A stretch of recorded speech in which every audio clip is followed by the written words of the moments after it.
Long ago, the lands of our colony were cursed. They were soaked in fear. The golden skymen would come and take our children away. Young and old alike cowered before them, afraid to lose their most beloved. But then he came, the Fear Eater, the Sky Killer. He was called Inaros. Little one, after this you must sleep. Inaros began not as our king, but as our enemy, a warrior of the golden skymen.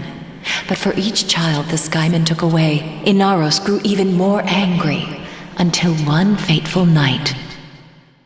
Another child had been taken, and the villagers had gathered in a mourning circle weeping, until they heard a small voice.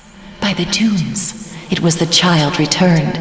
As he approached, the people gasped in horror, as they saw that he was drenched in blood.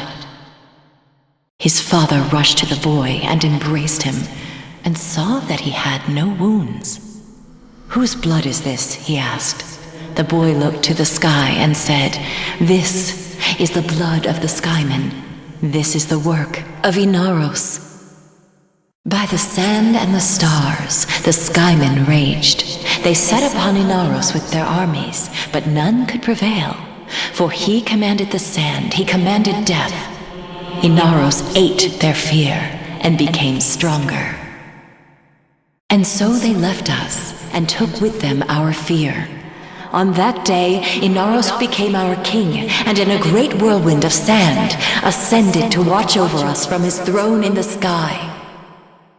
And so, for years we lived in peace, and our little dunes were our own to keep. But the sands of peace are ever shifting. Years later, a plague came to the desert, the infested. Desperate, our people called out to the sky, "Inaros! Inaros!" But they could not wake him, and so they were consumed by the ravenous horde. With all lost, the few remaining villagers gathered in the mourning circle to prepare for the end, when suddenly a storm rose about them, a colossal spiral storm of sand, piercing the sky.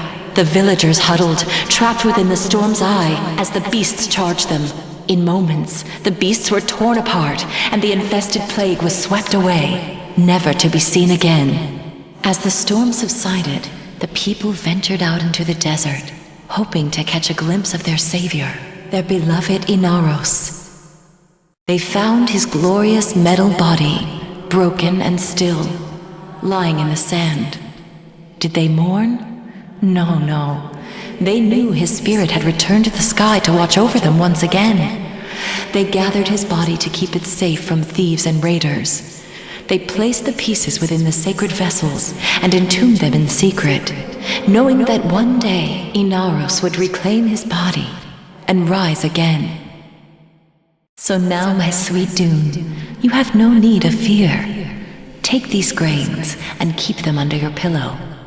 Inaros will watch over you. Quickly, my sweet Dune, they're coming. Quickly, in here, don't make a sound, Borrow. Here, hold these grains in your hand tight. Inaros will protect you. What do you want? No, you have no right. Inaros. Inaros. Inaros. No, it's just me. Inaros. Inaros. No.